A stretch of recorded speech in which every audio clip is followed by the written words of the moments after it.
She is one of the most intense people we've had out here in, I think, the whole time we've had this program. She's always giving it her all out there, and she's constantly wanting to learn, which is a lot of fun teaching a player like that.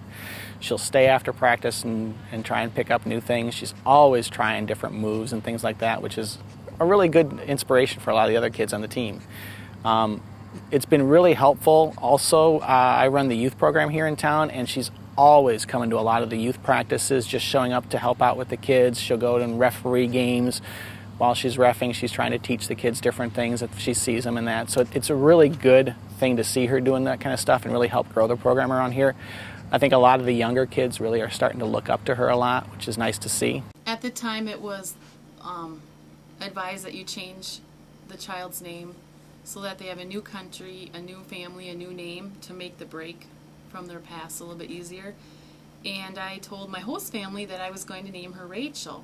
So they decided to tell her that I was no longer going to call her Miora, her Romanian name, but that I was going to call her Rachel. Against my wishes, I didn't want them to do that at the time because she was already a wild child and I didn't want to add any more stress to her life.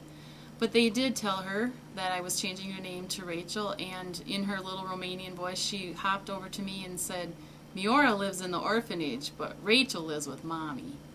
And ever since then, we've been pretty tight.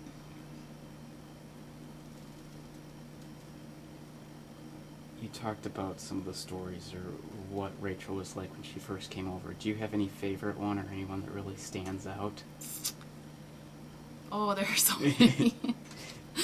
Where to begin? She used to swing by my curtains, and every day she'd rip the curtains off the wall, so I put the curtains up, and finally I just hot glued the curtains to make it look good. And she went over to my neighbor's one time and picked all her flowers out of this beautiful garden and brought them home to me.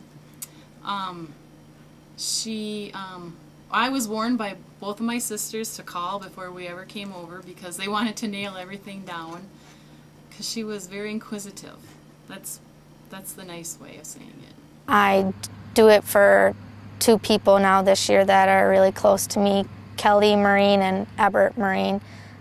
Kelly Marine has cancer, and so I really focus on, doing it for them now this year. And how did you get to know them? How did you guys become so close? With soccer, and Kelly Marine was a teacher at the high school, and she was my Spanish teacher, and so that's how I got to know him well.